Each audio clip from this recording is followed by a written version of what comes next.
Oya bokan o Eviedo ya ni riuge wa dobon wa bedene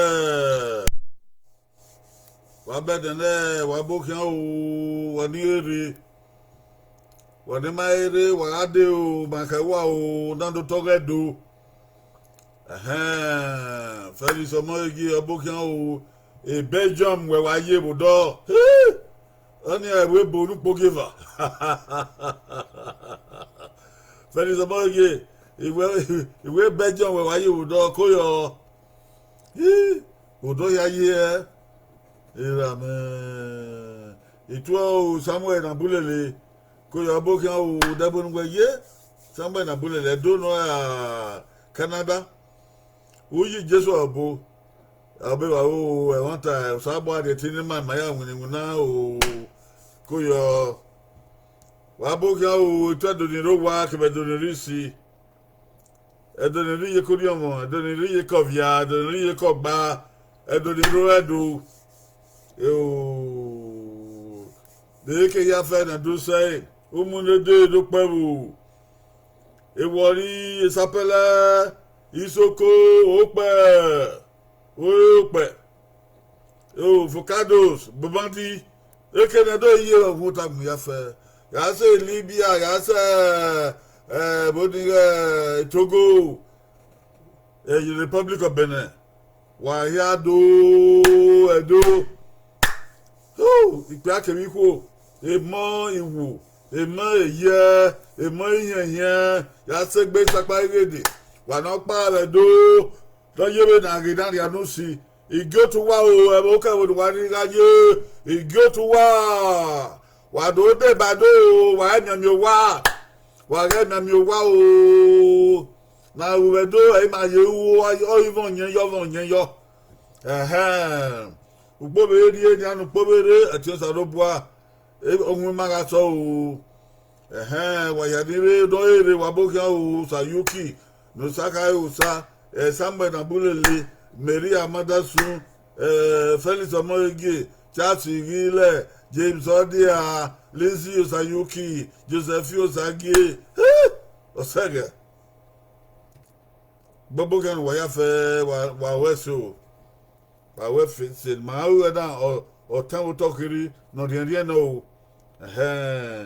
wa gimari hu gusa na ya so o no nyama sadobu ama wese bakmo ye ya fe don ma no ye wana agbono mose komo ye gbe orima makmo ye bo orima ebo na bi ma ke ebo na bi ra ma ke abi ye wa wese na me ma ari ma me inye no ma me oha ma me wina ma wa won de wore sadobu ama Unya kod ma o wa la wo ogbe ma ku so to se la ho wo ge bo ebo maga vonyo ge ya mo nya e ge ra do gbe ma mi ma bo e gwa go ma ke bere ni ge ka be jon we se gbe dagbin ya ya gbono tan ni ya ni ma ya fe be ke da go ku gbe o ri eni wa na de ni la ho ya gbono tan ni ya ni a be to de maga e ni asa yi babo gi ma do lo yo ma na egbe ma we na ji ma re o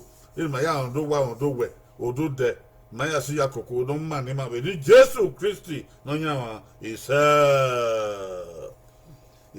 do ya we isa o abo si ma so ro mama ye be mia ibi do si ma na wa gba u de pe ya de mama ye be mia ma we de mia o wa ka bia ma na mia ti ma no dia na ma be re na de uzo na no gbera de Ile we no divine embrace ubi no temo gere wana o ma ibere ile we no Solomon demu dia o ma ibere ile we no akpitan yi o ma ibere wa helgi agbe ti bere de o ma ibere wa kamia ya fa ba na mi ya o nya re de ga de o no fun yo wa be tietun ware etun wa etenipia eteniko egbe no bera egbe no biyi kamia na do we do dai ho ogedo makoko awe bo makoko awe kugbe bo ori ma no ogedo no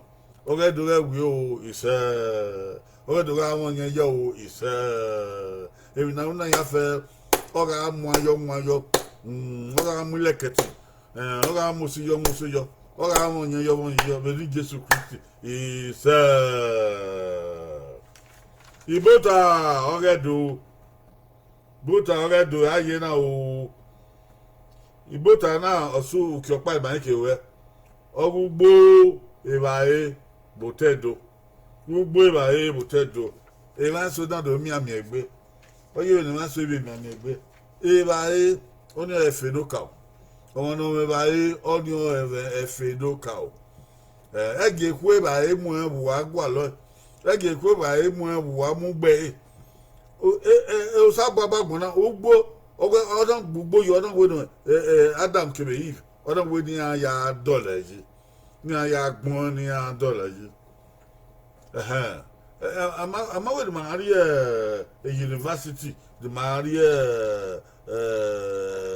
kesega o na ya gbogbo ni na dollar ji e ba di e ba ye ba unu e ba no wi yen gwa le ba unu o go ta o e ba ni e feduka wagi ma hu ebe enwu na no ma ekwa emu ma ohugi oji eke ma eta se de e ma abe su ata na o he o megbe o wa no ta na o ure le die wan yo na ndo mi ma se we yi amato wo la den oni o ma le tai ure le die wan yo ifo opa o ke kinu wa ri wan ye gege wa megbe a abe su o ma bere o wa megbe a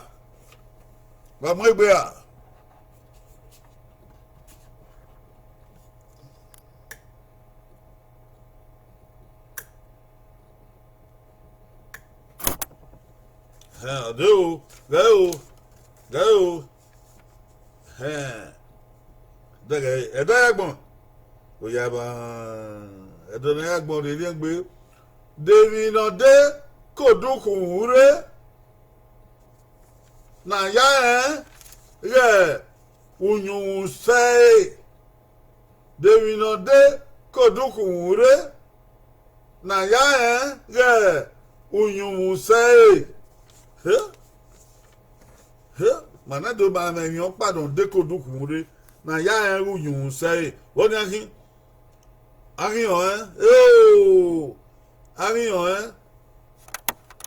ugbo enene mi na wa mo bo de o de kodukun re na ya ge unyun se o fia wa ade wa o sa ho o mo ge o sa ko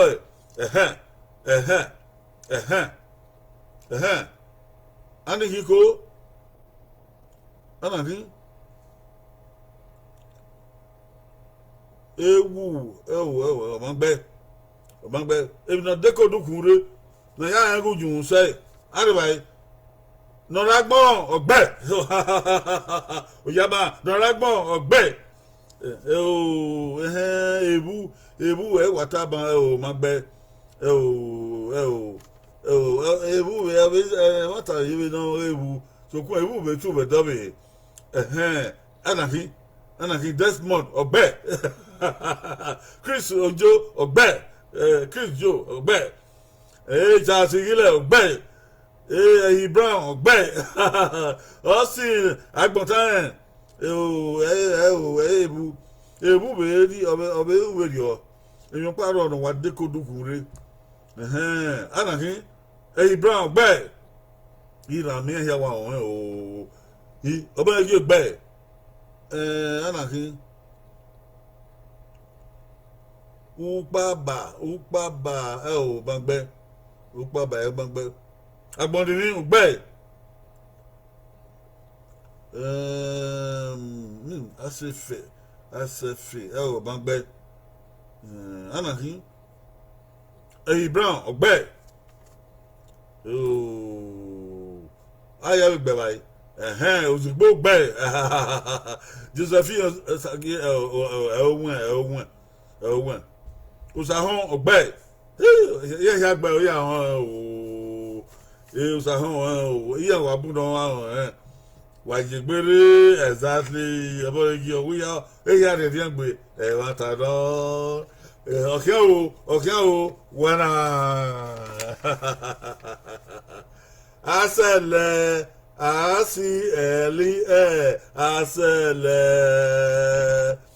asele no asi odeko dukunri maya ngu say o ko e o mama de mwali tan reban epopo boko yan ifile epopo bo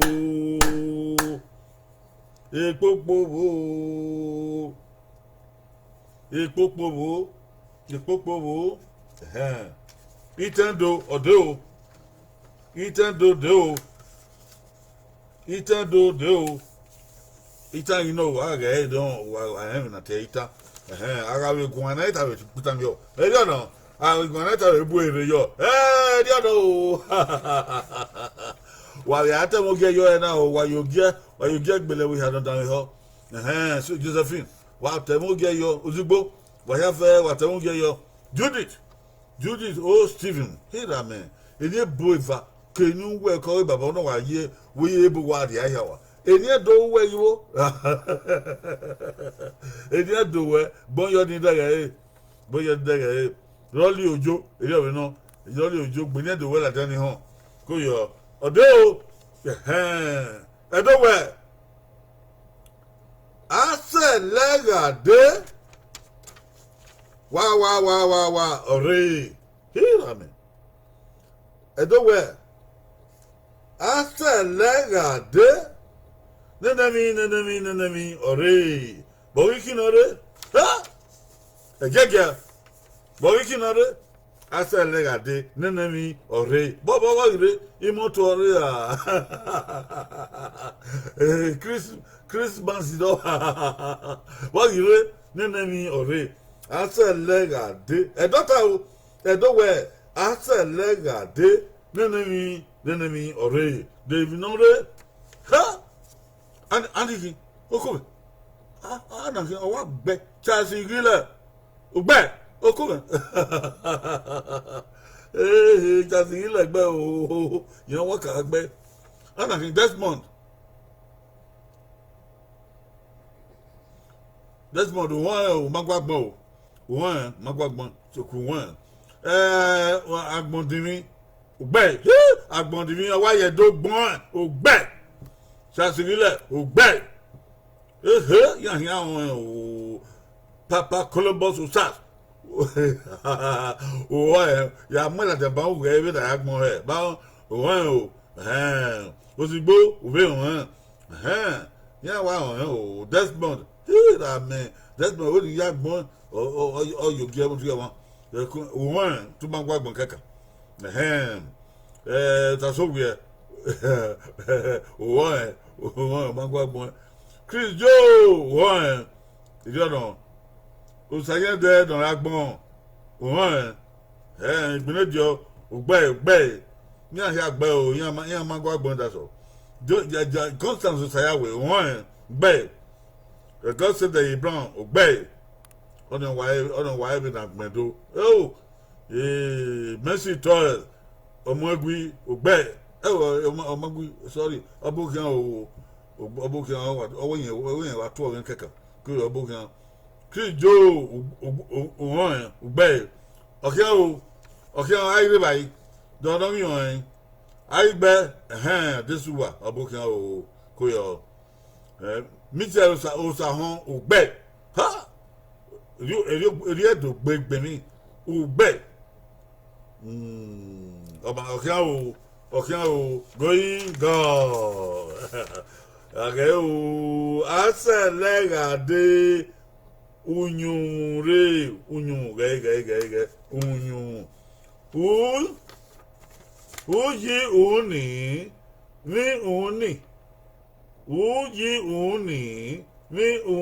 unyun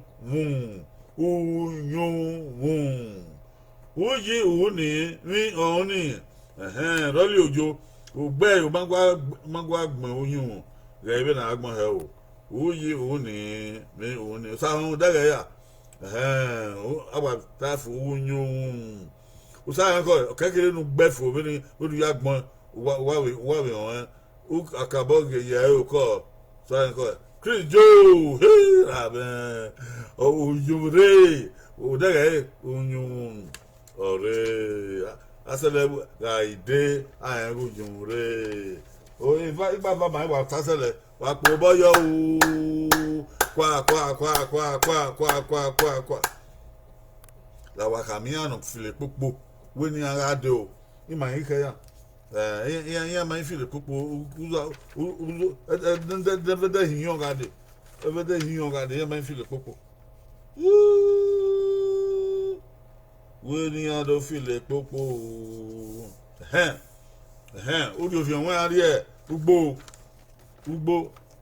aga o well oh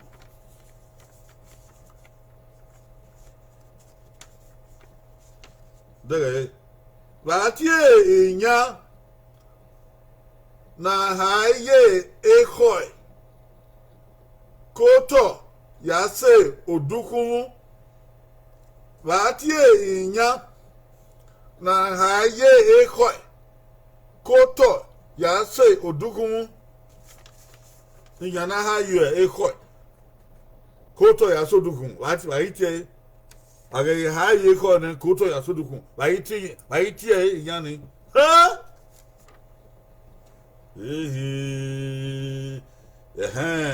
David Diamond ko yo obukan lórí enwan e yo Rude Bello lórí enwan e yo wati inyana ha ye ekoi koto ya sodukun Age haye ko koto ya sodukun wa iti nyani ha wati enya na haye ko koto ya se odukun alibai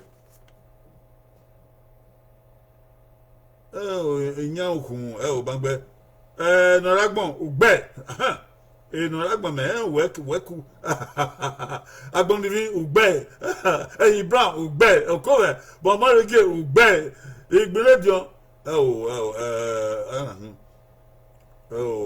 bangbe agbontan ogbe Judy Steven gbe ha yayin wa won ehi Brown ogbe kokobe Peters ogbe Sanko gbe ehi Brown gbe na bulele man gbanse Columbus magbanse o edio Godwin eru what you edan Omo Isagbon ugbe o Godsend ugbe Diamond David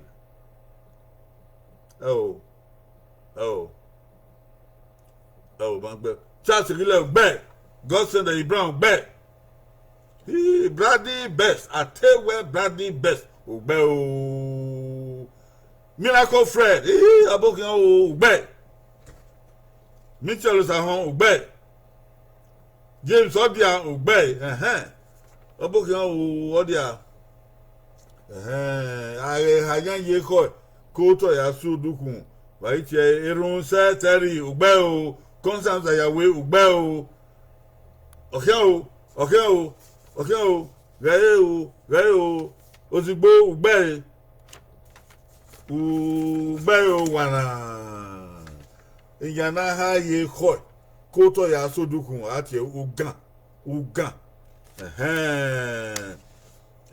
okay Chris Joe Chris Joe guys sensitive ugan ugi ani ugan okay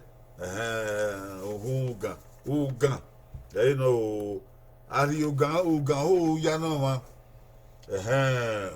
baba gbugbo ti on noko o na ti ere no do bi eyan ni ere ko o so we orugbo ugan we ni na be na fin ri yo no ya ye ugan o ya na gbenso ami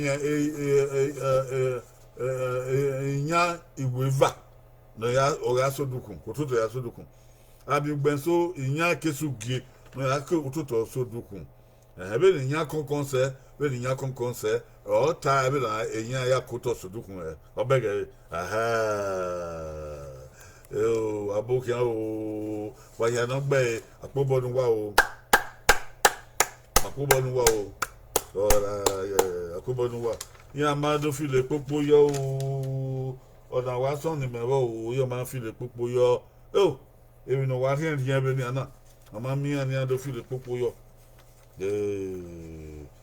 ono na no so igbe na aya àwọn no gele yubo re mata aya àwọn no lele baba yubo dai na do fionka o di wa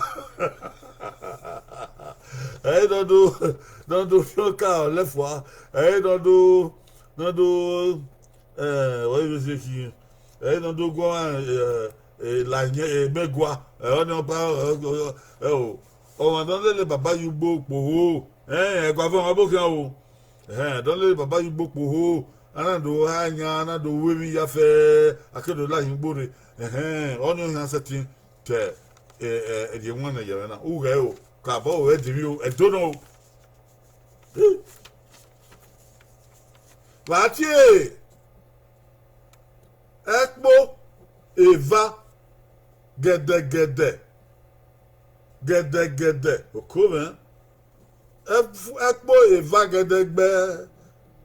Gedegbe na ha Iyanji Ekpo Eva Gedegbe na ha Iyanji Baritie Ekpo Eva Ekpo Eva ahanya jona bagi tie pe vani ba tie kwekugbe ba hanya yi ekpo eva ba hanya yi ana ekpo opa awa hanya yo gede awa hanya yo gedegbe pe va gedegbe na hanya yi bagi tie ekpo vani uwi wa se ade o bo wa re bo Wati ekpeva na hanya yi ekpeva gedegbe na hanya yi wa itie ho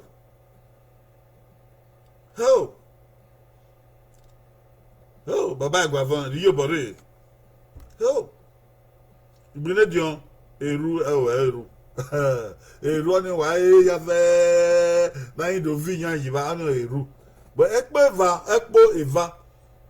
ekpo eva ma ori time wa eyi atase di age ise ayire bayi ewugan eru ekpeva ka eru ayi na ekpeva beru ati ekpo eva beru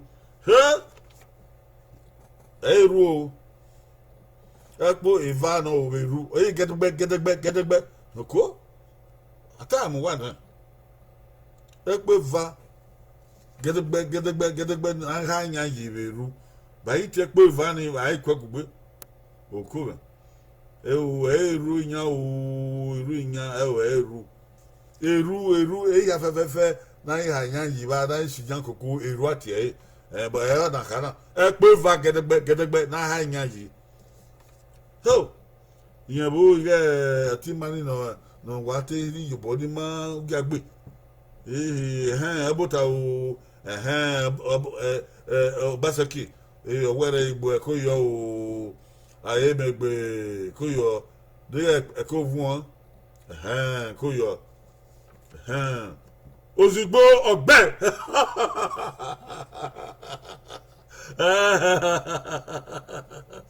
ekpe vana o ogbe o na ya agbe ba lori o ogbe o every away by now you ekpe va by koyo Basaki orobosa ugba we ye won koyo o waya bota o we di to kam waya bota waja bota o waya we are he are waya yo abokia o yan wo abokia o koyo osodi koyo abokia okay ana kiko oga omagbe epunya omagbe eperu omagbe tawo Miracle Fred, Ogbe.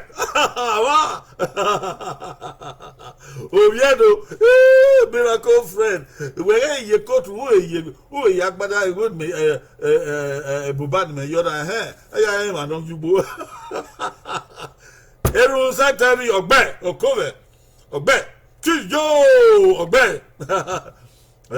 I never by one way or I never about my baby. Oh dear, Ogbe, Ogbe, Brown, Mangbe. A poor Bangbe. Mercy love, Abuka, do you want to yo? Judy Stevie, Ubeo, Judy Stevie. Koyo, Abuka. I'll be my wow, Ekboeva, get a bag, na high nyaji. I get quick with my going, okay, going. Only young, yeah, so better. Yeah, so, you know, but okay, going, gone.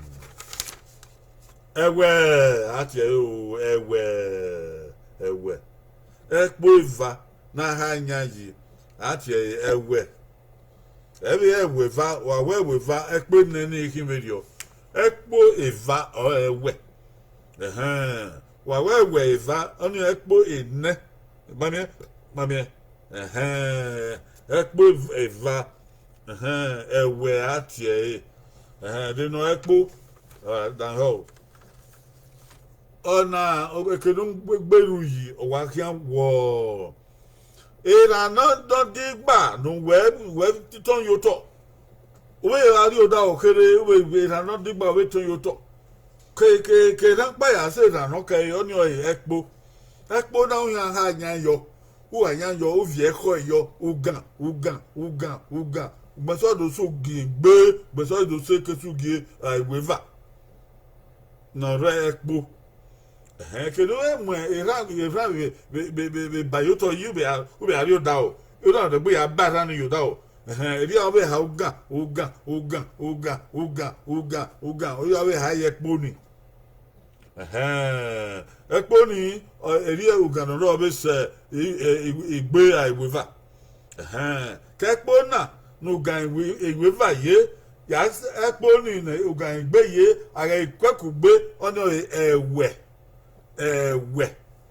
What you Ekbuiva na hanya yi oye wakobayo I mean what are they oh ya mado file popo yo ya no file popo ma fi an hi ya mana ire do file popo cha sigile abukan o koyo wagayo Enikwo oboyi enikwo wadori enwa na yona wa agi pe ari enwa na yona hunda wa keke no na enikwo wadori enwa na yo o debae na gbogbo edena nla enya debae na gbogbo edena nla enya ma akpinya fo den ado ri edopa yo oto na ya lanya e di ono edena lanya ni atabon tioma atabon okon tioma na dogo wan lanya gele baba e wa uvien o wa yopia ivio ladan oto habe ni ko wa do abi nyan ni ado ala yeru edena la yani o wa me ba yopa ba na ibugbo dedio edena la yani ari ba be ba di me wa o na oh ira me ya so agbe o ya ma biedo ya o Columbus Ozal ogbe Igbenedion ogbe. Mavis magbe. Mi owo. Oh. Trijo ogbe. Emperor Cole ogbe. Ehi Brown ogbe. Oh, Rolly Ojo ogbe. Judy Stephen ogbe. Felix Amoyege ogbe.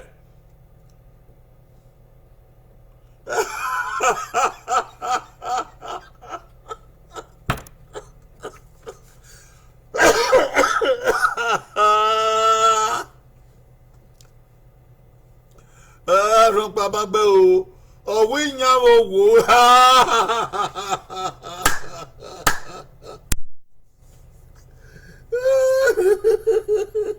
Owi nyawo wo. Nyawo wo.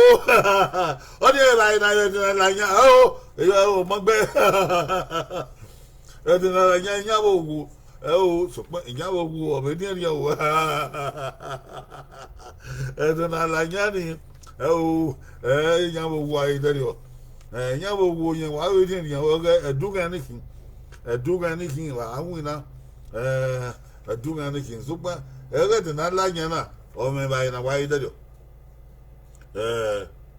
Ade ba ye. Odion gbe. Ehi Brown gbe. Nolagbon gbe. Mercy Love gbe. Okoven. Oh, ana kin igbiyan. Oh, igbiyan magbe. Robosa Ibabaseki gbe o. Usayan ko gbe. Hira mi. Obe bere owu kodo orinya. Kodo orinya eluka magbe o. Magbe. Kodinya o. Okay, we nyana ton. Ye de na la nya. We na atinya ya. Atinya de. Atinya de ye.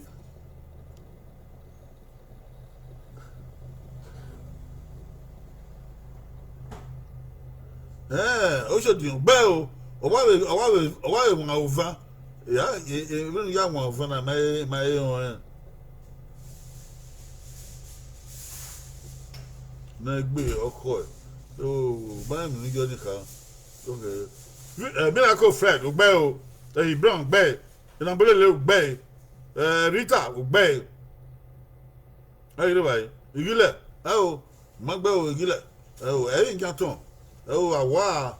Edona lanya. Awa janton. Bradley Brett. Iyan naton. Ese ozigbo ogbe. Monfo Annie Love ogbe. Ezekiel ogbe. Agbondimi ogbe. Ibadi Agbondimi ma nu yagbon ewodi mi pa ba e. O te wa gbe o ma mi nu wodi ba. Rita Anabulele ogbe ma mi nu wodi ba e o. O te o. Okay, o kala ozugbo. Iyan wo figbon iyan wo figbon ma gbe dari ye. Vanessa ma felo gbe. Terry gbe. Ayi re wa yi. Bradley Best gbe. Peter gbe. Gladys gbe. Constance gbe. We won say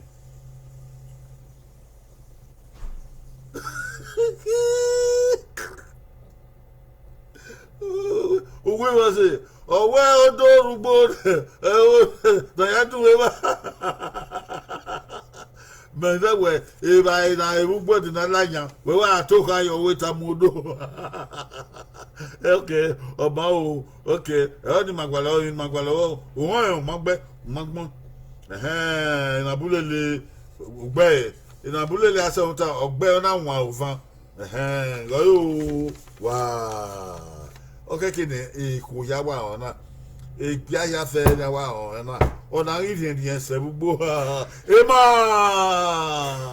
ema no na bulele asemuta na bulele Rita Owa gbe ona wa ni ona wa ova. Owe e ma ugbo. Emugbo ati e o. Emugbo ati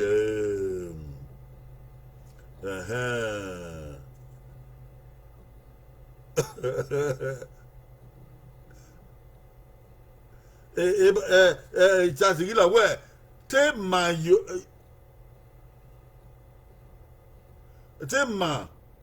owo ya ate ke sugbo.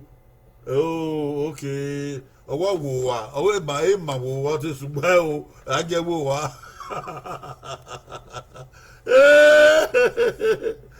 No agbon, owo ma kemi pogi.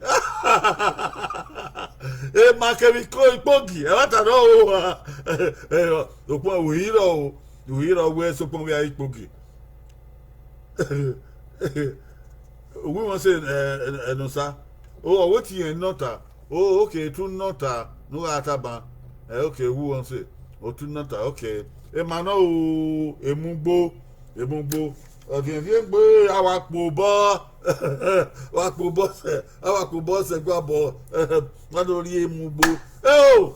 Ewe ko to tayo. Uwe iru eni. Oge iru emano di gbe ba be ri o agbon sin abo. Ya wo ọ̀nà rí emu gbó tó tàrí emu gbó báláyà agbọ̀n tó sí àwọ̀ ọ̀hún ni a mo dà yín sọ̀rọ̀ ọ̀nà sọ́bọ̀ yá di agbọ̀n náà máa yí máa bọ̀ máa yẹ o máa dọ̀ á ẹ̀hẹ́ yóò hẹ́rẹ́ rẹ̀ wébo sọ́yìn sọ́bọ̀ á yí máa bọ̀ ni máa wáyà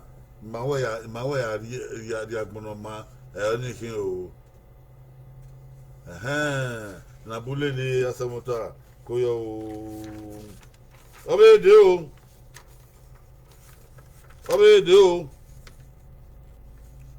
Ọmọ egbe a Gege o go wa yo Devi na viogwe inya reru no venga kakai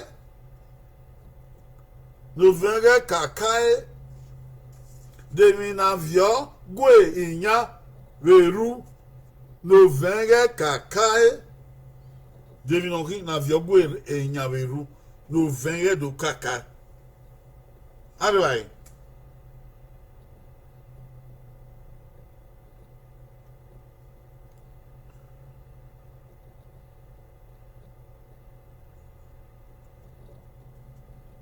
Okay, sayande we must say okay, my no yana ka o. Okay. Uyo sa. Umagbe. Okay. Agbonede yes. Agbonede gele no. Wanta no. Owu na aka ka bo ata wanta. We say okay. Debi na viogwe enyaberu no ve kaka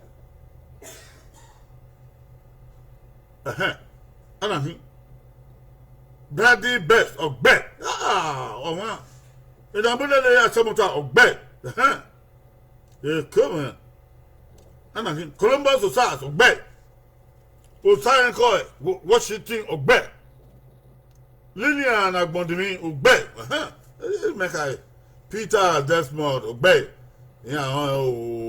Emperor Cole ogbe Merige Amadi magbe ebe Igbinedion ogbe Samuel Nabulele ogbe Joy Igbinedion ogbe anahi Felix Omoyege ogbe Ese Ozigbo ogbe iya ya wa won Miracle Fred ogbe Charles Gile ogbe awanta don iye sayende na ragbon ogbe God sent ogbe ye ebe o odun pawo ebe usayan ko ogbe yan ya won Rolly Ojo ogbe o Obaseki ogbe Manfelo ogbe Terry ogbe Chris Joe ugbe man gwa gbonke kon suku ugbe o kara ozigbo ugbe going wrong o enwame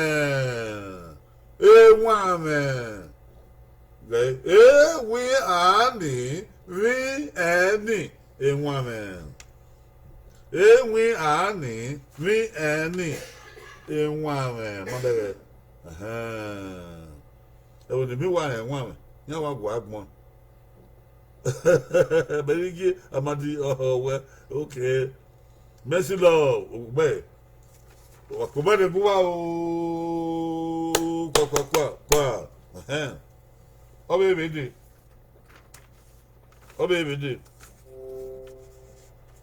ona ugba okoto uya owe kakabo owe gbogbo kakabo ya owe o gbogbo geo ba ti èèyàn na sa aye uwo to bara la yen ogore iye ọmọ èèyàn na sa aye uwo to bara la yen ogore ba ti èèyàn na sa aye uwo to bara la yen ogore bara la yen gbore ba ha yan e makana odion okay won me ma gbe da ba na láti èèyàn náà ṣe àyíwó tọ́ bàbá ahájáde bàhíà ń pa gbogbo gbogbo àyígbá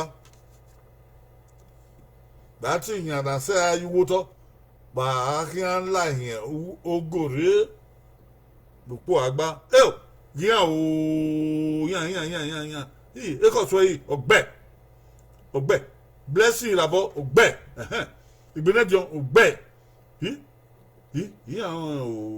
o sanya de na ragbon ogbe we mo say no sa ogbe ya wa Augustine ra ben ogbe ozugbo gbe o double ogbe mo gbagbon ogbe Desmond ogbe gile ogbe okoven ozugbo gbe Rolly Ojo ogbe Omoyege gbe Uyosa gbe Sayanko gbe Benny Best gbe Vanessa Mafelo gbe Okoven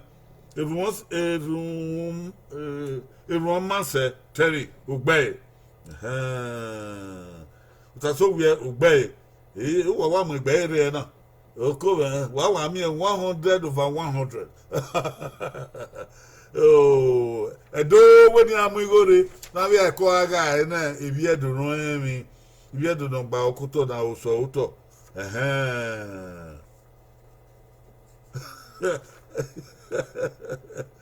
watch it owe na gari bi agwa wuto na gari bi agwa wuto oh but Agbe Brown ogbe o Nambelele ogbe Chris Joe ogbe okay wa ya wa gbe igbin no igbin oye iyan na se ayiwo to wa pa gbogbo re okiki ari ukiva no iwo gbede ado vule igbin ni eja wa vulo egeda na hanya ni wa ya ni wa ko bode gbo wa o Obode gbuwa o okay Prince Osas owa ababoto uwe gbe o egeni aeti ababoto egeni na dapa ugbore ni aba bobo sai ba ababoto amaye go riba ababoto na say by mistake ana amadege okike are yen do zola dia o zola dia on ayavwe onyo ababoto ababoto ya wa ya bona wa o itendo ya diago mano na ya diago mano na o ya feel popo gainia dayame no ga se eru eyidie nyawo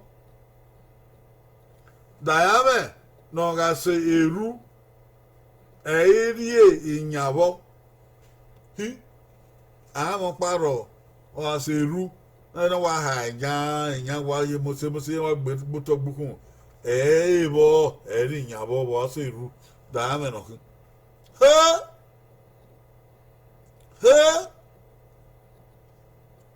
dayame no ga se eru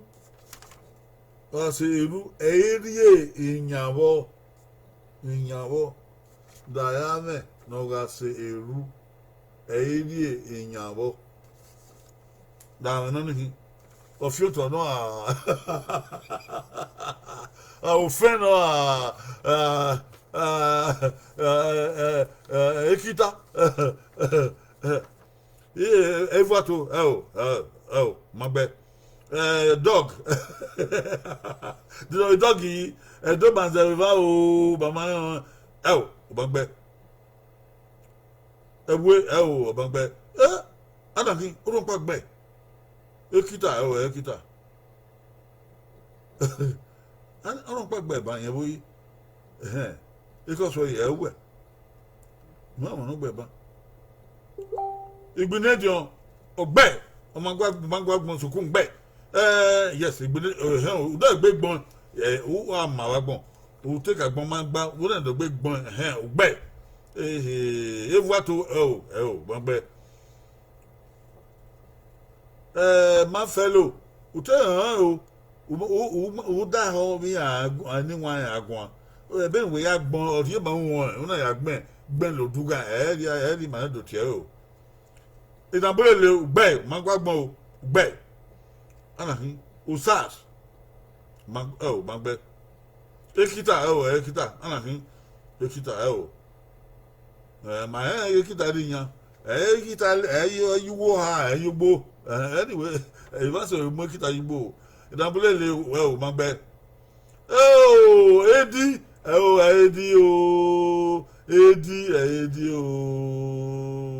ìràbọ̀ ekita Brady best ogbe nọragbọn ẹyẹsì krijo ekita adesuwa ekita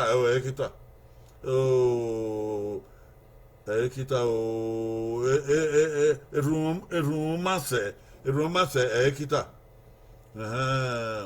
owó wọn ṣe ekita ozugbo ekita Brown ekita ìrìlẹ̀ ògbẹ́ Desmond ekita emperor edi Manfelo ekita adịghị ebe anyị gbe na tasogwe ekita ozugbo edi Orobosa Obaseki ugbe ha ọma ugbe o blessing irabo ugbe Miracle Fred ugbe ya no e ban re o Brady Best ugbe tasogwe ugbe we won say ugbe ese ozugbo ugbe ya o wa kwere wa ya tabe wa tabe bu wa odo wa ya na wa ge yo pa ye obanja we won say ogbe o ozugbo ugbe o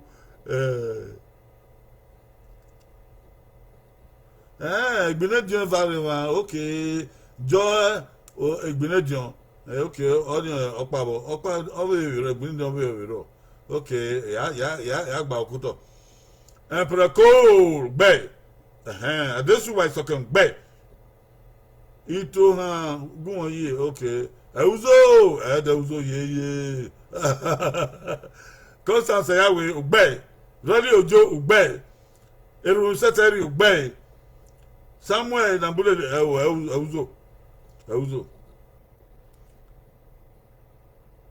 Agbe Morgan Brown ugbe Uyosa Ogosa ugbe Vanessa Manfelo ugbe okay wa ya wa o e bo de fun Erue no erue o ase eru and like na hanya ye erue eri u erue do wa dege na agbo eri tri nakata uzo anogbera tri eri u erue apo boyo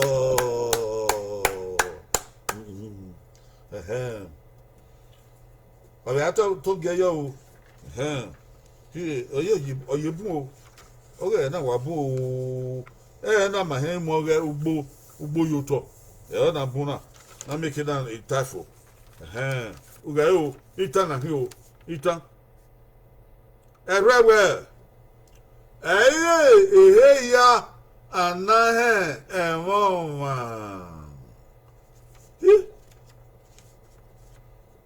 Erogbe eye ehe ya anaghị ewe ma mefo aga na se wawawa o se wawawa rie wawawa bo madage erogbe ehe ya na he mama aga na se wawawa rie wawawa bo dikino se nenemi que não sei, não sei, que não.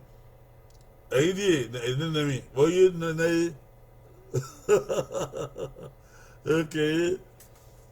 Okay, YouTube name. Okay, Edo Shepherds Forum. Edo Shepherds Forum. Aí, mas bem eu tô da cima. Já me lá dentro.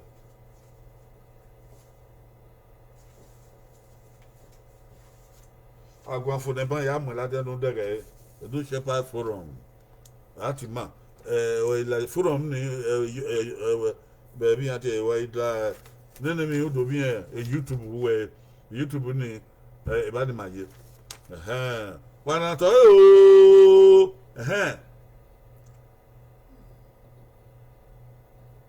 sande no ragbon ugan ugan ugbo ebiyan ugbo otasowia otasowia no lagbon ogbe o wen evare bo gbopa bo o sare ko ogbe veva who are spelling who are giving the agbon he o ogbe veva sare ko ogbe veva o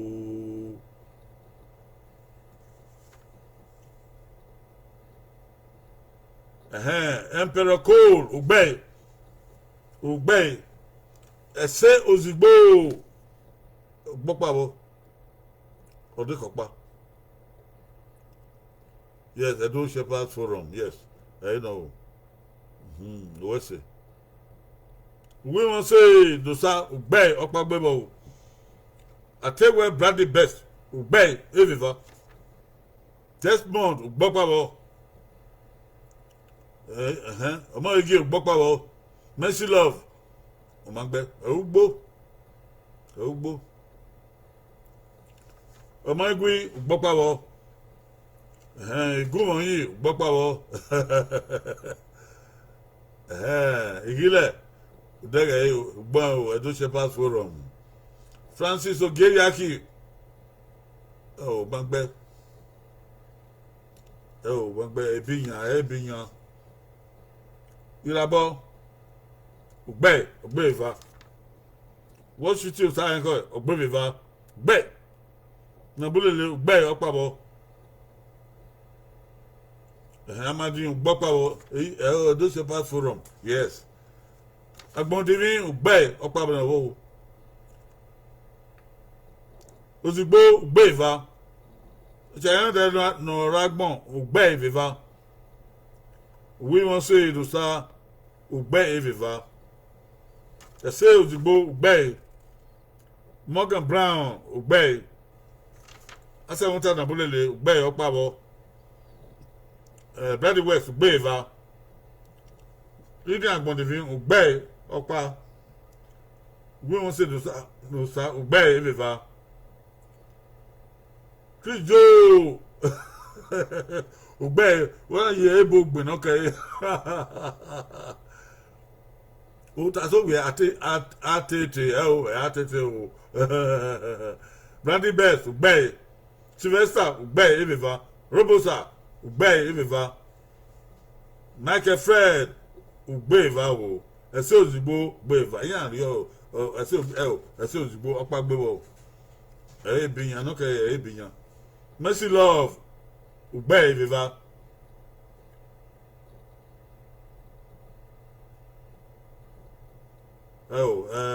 Benedion edomi ya Benedion magbe ugbo Tasovie ugbe eveva Terry ugbe eveva Joseph ugbe eveva Charles Gile ugbe eveva Uyosa ogo ugbe eveva Mafelo ugbe eveva Itohan igunwon yi ugbe o asemuta ugbe idambule ugbe osayawo bangbe Vanessa ugbe opawo erewe ya na he mama ga na se eru wa na se eru wa se eru mami sina ando ti even you wen onu ye ma e pa se ma na te gbeyin wa na se o to ye na gbeyin wa hun da do ta ba na ana do ti even ye ba wo ya na yo dika Eyirie inyabo inya wa ri seru eni inyabo erue ka taba ado mo ye ada fia wi de kaka okeke no e na kataba iwa gbe ye bara dia ana se eru eyirie inyabo inyabo de nya ni abu se erue eyibo nunda bo wota dita no pa erue we ya na he mama na seru eni nyawo bo ya de na he mama ya na he mama bo iguto ni na ya na he mama bo ru iguta ina reguta ewe ru aluwo go kian ke no wala kian agbo agba ege ru ogbo wo go wa ogbo so ru ole ba gbera wo igba wo owa safwa ko da mi we igbiyawo do we wa o safwa oye we ni wa gbo kian ya na hin mi o eseru owe ya na hin o udaka en ni ewogo awe en ma uwe iyawo do o eseru obo ko nwa owe ya na hin o mami wa ko boyo kwa ko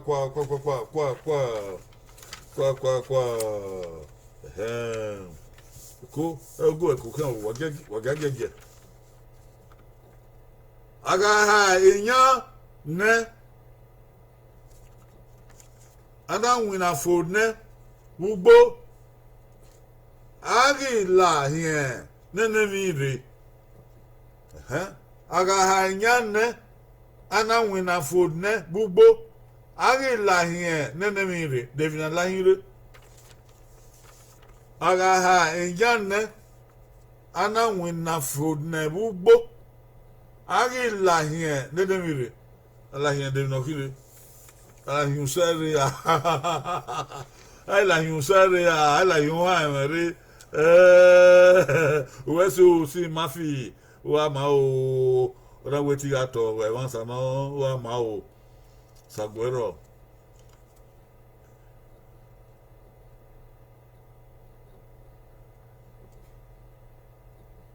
o ma ho de feed wa ma wa gbon igile ma ho me feed no wa ma wa gbon we se ogari e wan ya na o wa ya agbo ya o no feed be wa no feed be wa ya pion re share subscribe have you ever ready do subscribe have to have se we awu ruwa we do subscribe e ba ni ana ona won yen geli mauna aga hanya na bugbo ana nwina fu na bugbo ari lahin ne na mire David lahin oko I dage ona o kogbo ugbo ohun okogbo kogbo oven why la yo oven mesilo ugbo ugbo o mi na lahire ugbo ni re ugbo ni gonopo so kwa ya ana edambulele Rita asamota edambulele ugbe adebian we nu ya gbon la ma gbe ugbe Joseph ugbo ma gbe okogbo okogbo omo yege okogbo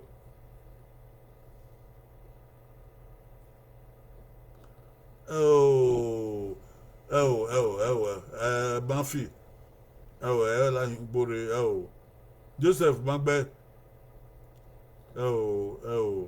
Banfi Bangbe Igbinedion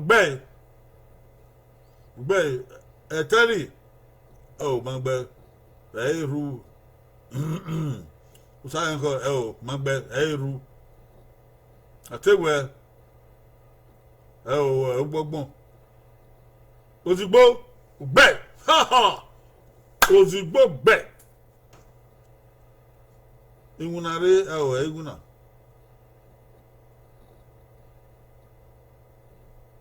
igile ugbe okay nusa ukun Bangbe coal ugbe okay wow ogo I like ogori we ti me ti ogonupo but again na eti ogonupo so pa ogono erun sai ogbe erun ma se ogbe blessing idabo ogbe right the best ogbe o sai ko ogbe isayawe ogbe good what the agbon na do ka wa ba won ogo alahin ogore ogidien wa alahin ogore even na ya fe wa una po o ya ko ga ewe dia eko ya so yan won ko ami ona ma ona o ami ona ma ona wow wọ́n oge èmi ń po ọ̀rẹ́dó wọ́n oge èmi ń po ọ̀rẹ́dó oge ọ̀rẹ́ mi po ọ̀rẹ́dó wà bá tiẹ̀ wà gẹ́gẹ́ gbọ́n àwẹ̀ dẹ̀dẹ̀ ọ̀nà wọ́n oge ọ̀rẹ́ mi po ọ̀rẹ́dó àìláyún gbóre àdùndú oge èmi po ọ̀rẹ́dó ẹ̀dì ọ̀nà wàyí tí oge ọ̀rẹ́ mi po ni ọ̀rẹ́ máa rẹ̀ dó àìláyún ogóre ado du gi ori mi po ori manedo ba itu gi ni gege ehigi ato no ehigi irabo ogbe abi ona ma na Lilian agbondiri ogbe abi ona ma na ategwe brandy best ogbe oni ku ha no iwa gbe Franco rusa ogbe usanyan de no agbon ogbe Terry ogbe na bulele ogbe osayan ko ogbe okuve sayawe ogbe omoyege ogbe okoro ogbe na bulele ogbe Estimo Joseph ogbe wa 100% igwe igwe do ma fi ogbe igwa fun ogbe Ernest ogbe Big Boy Bright ogbe Joseph ogbe abi ona ma na igwe give mi po ogedo na be po bodu wa jodi a okay o Ogagege ogagege. But the Agmo again, you Mudiako. Okay, oh. Devi ha na doe be igwe emie ha isoda ai bai mke ma bi ai bai na doe igwe emie ha kasoni na gwe do so de agbe de be ba agwe ne de ha na do ye be ba uka e ha no ogu eva e ha gege abi anama ona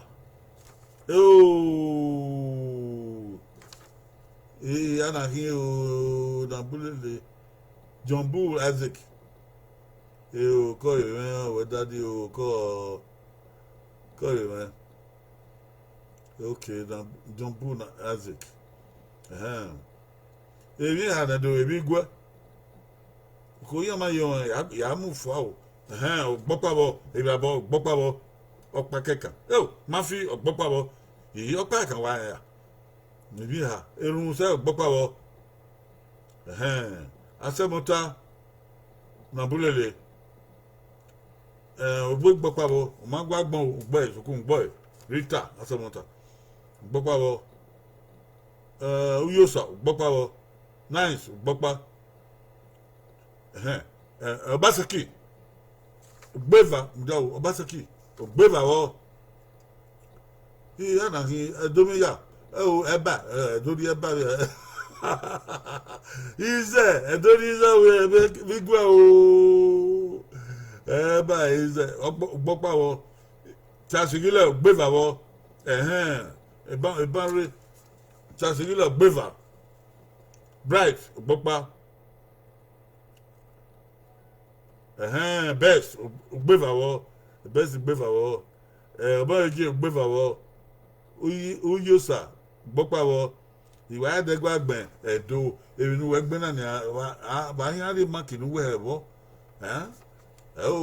magbeso Franco owo Eva Eva gbebo Franco Eva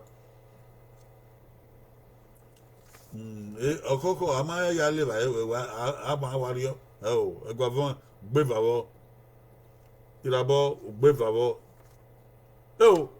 irabo gbe ha ona ngoro irabo gbe ha ogbe igbene di on gbeva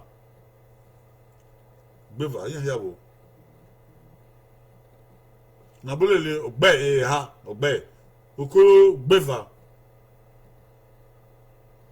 Mafi ogbe ha Bright Ogbopa Usayande ogbe ha Omangui Ogbeva ese banfelo ese ogbe ha ese Ozigbo ogbe ha Eva gbewo Eva Usayan ko Ogbeva wo isokan gbeva wo uyosa ogbe opa abi Eva Ernest Brown gbopa wo Washington gbeva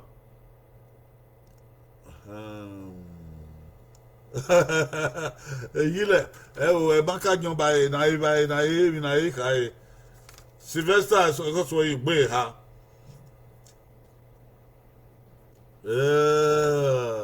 owe mi owo de mi owo hi best Ogbeva Usayawe ogbe ha na bolele Ogbeva cool okay oye gbogbo pawo oye gbogbo pawo we that here cool or not that here Brown yeah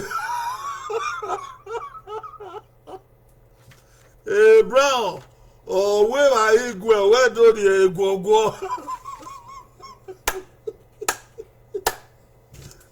they cannot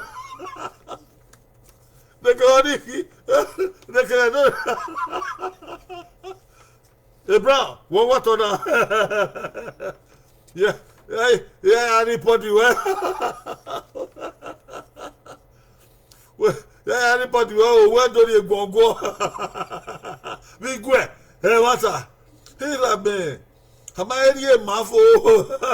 Where do you go?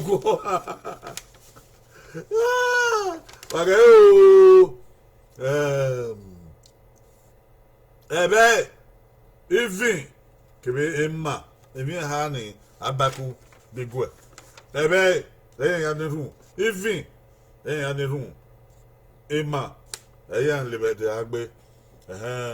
Even, don't pack one, where, even, the Cocodia, Egigwe, Edo, Yantia, even, oh, Cocodia.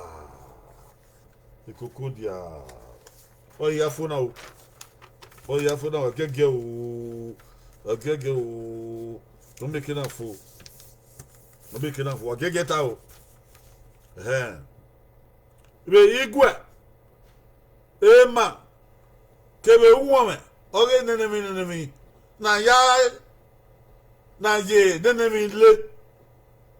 Atia, eba enemy. Ko ya waruma. Bigwe. Emma kebe woman. Okay, enemy. Na ye, enemy le. Atia, eba enemy. Agi one. Oya. Itime water. Begigwe. Bi ari igwe. Emma kebe woman enemy. Na ye enemy le. Atia eba enemy. Agi ha o. Ko. Egbe wo wa ba bi ni amami no njivia. Egbe wo wa o. Sim mafi.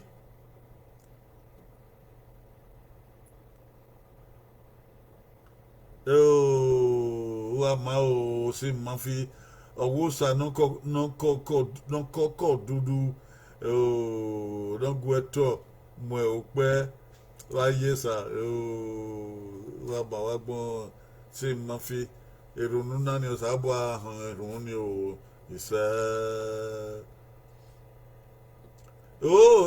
chance ile owe wa ye kokodia ka wa ya ka e kokodia eni no na il vient beau. Eni ni owa eni na do tie il vient beau. Mi no ge mata. Manado atie il vient beau, il vient beau. Emi ya na musa wo beau. Il vient beau. Il vient do. E kokodia wa eni uwo ya fi yi kokodia ye tie uwo don pa we dore. Kokodia ye tie o so na no tani o. What shiti o sa ko bigwe ma kebe onwe enenemi na ye enenemi le na ti e o sa ko gbe babo ode ko panu gbefo o gbe babo Festus apo gbopa wo adesuwa gbopa wo atewe gbopa wo Okpa gbebo atoni egbafon gbopa wo Franco gbopa wo Noragbon gbopa wo Adesuwa ise wegbe yiba nekpe Ezekiel ewanta ise nekpe Ezekiel vinuta ban owe esim vinuta were very nice we say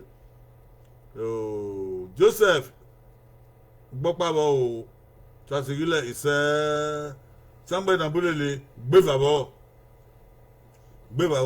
àgbẹ̀ Morgan Brown gbọ́pá bọ́ Blessing ìràbọ̀ gbé bàbọ̀ Vanessa okay ìdáyé kòkó di àká ebi koko dia o yivin oredo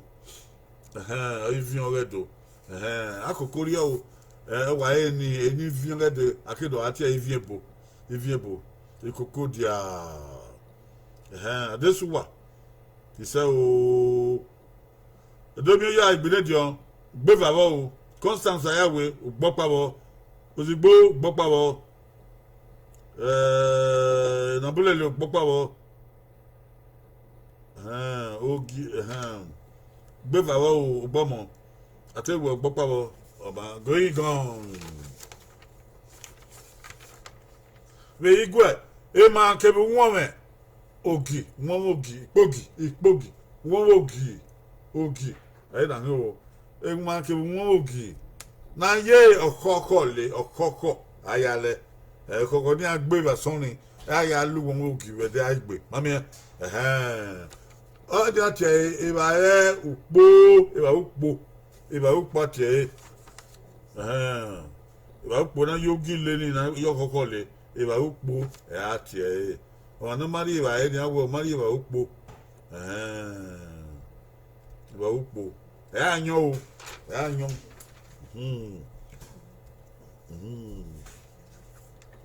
Ofo oya fo Iva kan ike o gege ebi eva na mi amia we da ebi ukpo oye edukpo ni ode na ugwe oni edukpo ebi eva ro na mi amia nenemi kebe nenemi wodanki edukpo oni ede ugwe ede igbe ede kani ebi eva ro na mi ededio ami mi vani boyikin bedukpo ni boyikin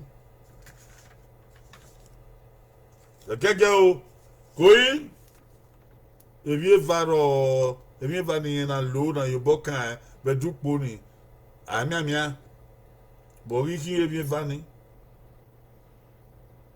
ma bi pogi o ya yoge na denikin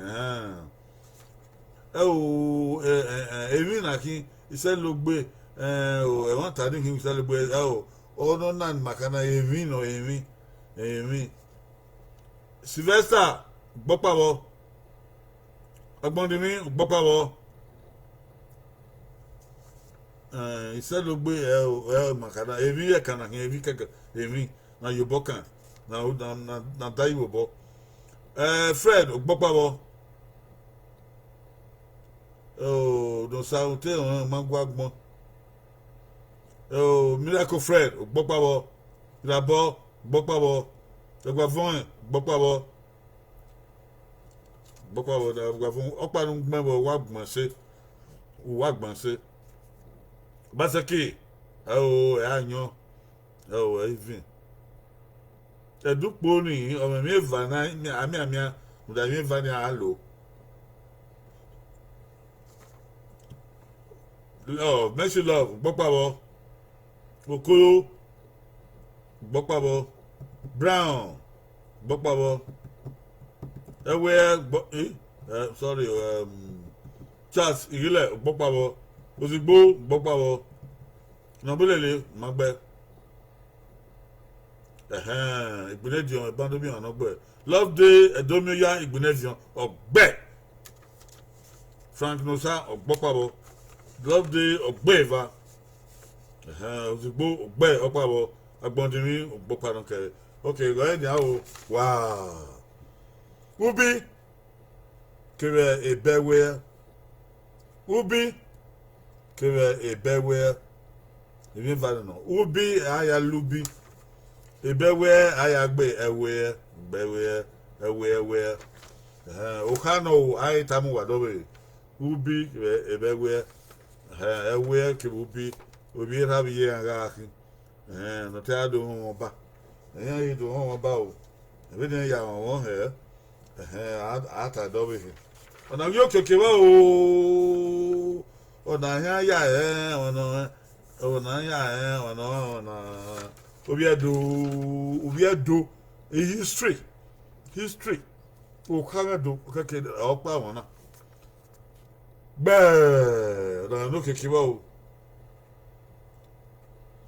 debu no kago akego ebedo He evanta ebo pa mi no ka gu ene akegwe do owaro de bo ni no ka gu edo kegwe yi de wa ti e woni sapele no egwa lo no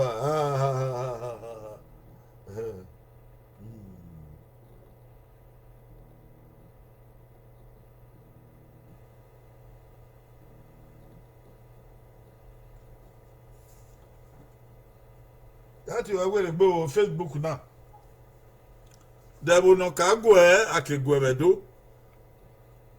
Aniki, you know, on back. Anyway, Rabo, we see, Ibani, we see, Brady Best of Bear, Cassandra of Bomber of Bear, yeah, funny. Nekpe Ezekiel Ogbe Okume Metewi Franco Ogbe Brady Best Ogbe Agbondivi Ogbe ya anyway ya Metewi amade Idambule Ogbe Emperor Ogbe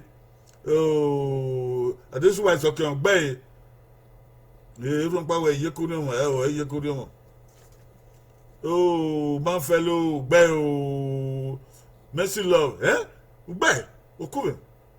Isi, Udo, Amawu, Peter, Ube, Euselu, Franco, Musa, Ube, who would Isi ne pa wo ona isi ne pa wo ba de bi isi isi ne bi na re isi down this one usayan ko udo ekwe igile gbe o mirako yekore mo obasaki yorubosa gbe udo o ma gbe okoro gbe miracle Fred gbe going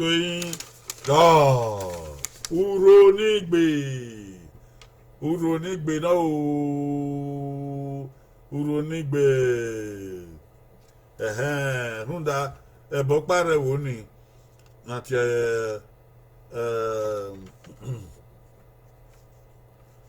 ebo pare wo ni ati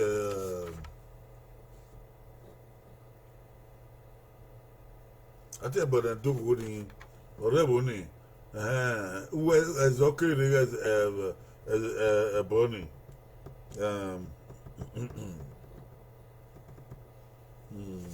eboni ma ye ni o when you na see one e wo go ade awon gede olokun no ezokere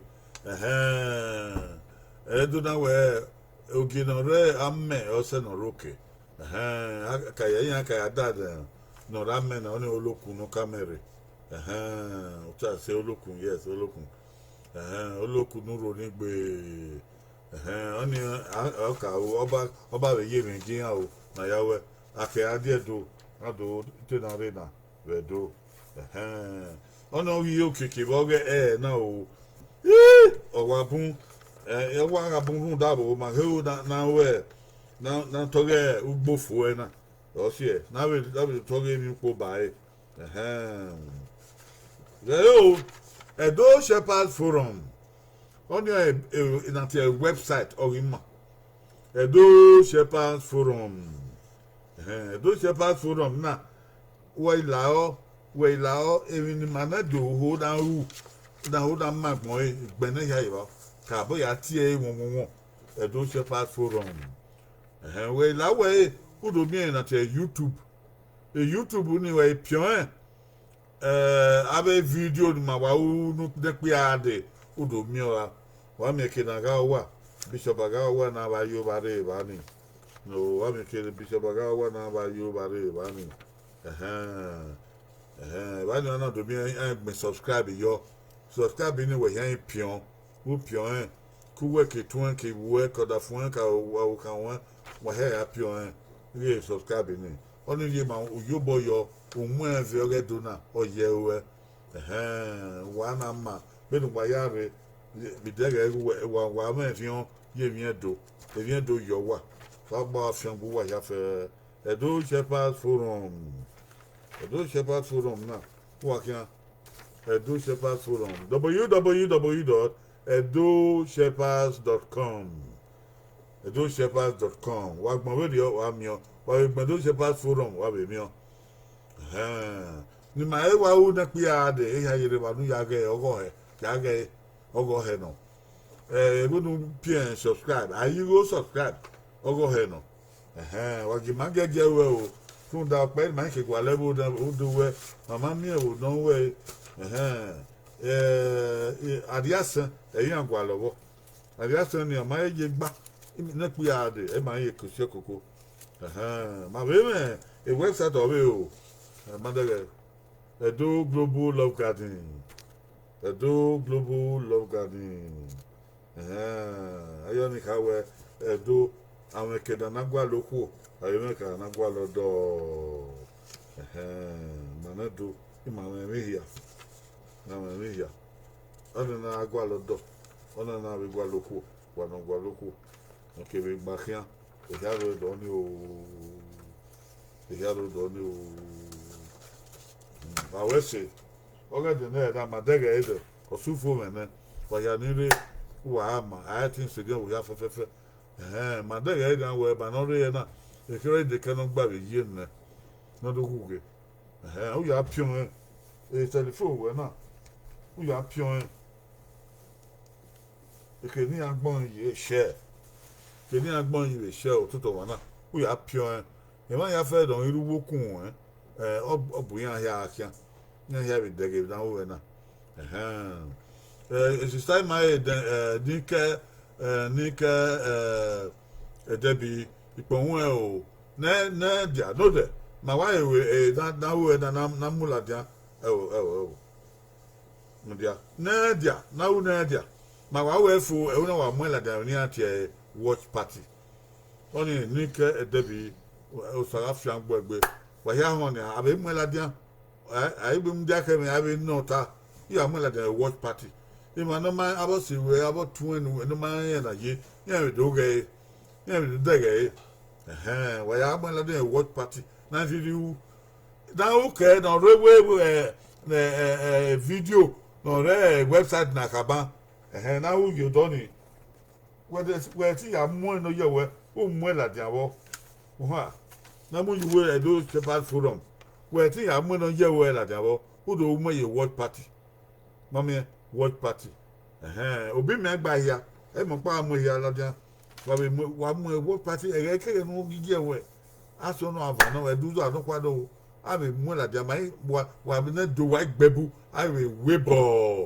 webo o an tie oge do ra yan oge do ora won yen oge do ra gbotiti oge do ra tomu oge do ra mose oge do ra muleketi oge do ra menina ha oge anevun saro ba no wodwa o ri yobo ni madene o ni mata o ga no o wa wetan boto wese mata mu gbo ore bae ne ko ye mo ma mata su to ta suku la o ya wa fian gbe ni ma o legi ko imi manedo ma agwa le mi no ma afian gbe we no be kila second ma ye legi o ha me gbe ma o ri yobo ni ma afian gbe ni Jesu Kristi is oba e wa iro redo o wa to ipe kete eri ga ma o ga ga ma o yo pe won doge oba yi lo boy fo is oba yi lo boy wi o is oba to ope is wa tun wi o obe kiyen de mode o dudu anake be don kwa de ke no kwa de ke ai de na wa ya de ke na gosa wa ya gosa odo wakuyo de mode abi de bi egbe na abi de wo ibude ogo ohun sa wakuyo nwa ya je na o saba de ba wa afiangbe guwara o faguwaro boda we baba yo salobo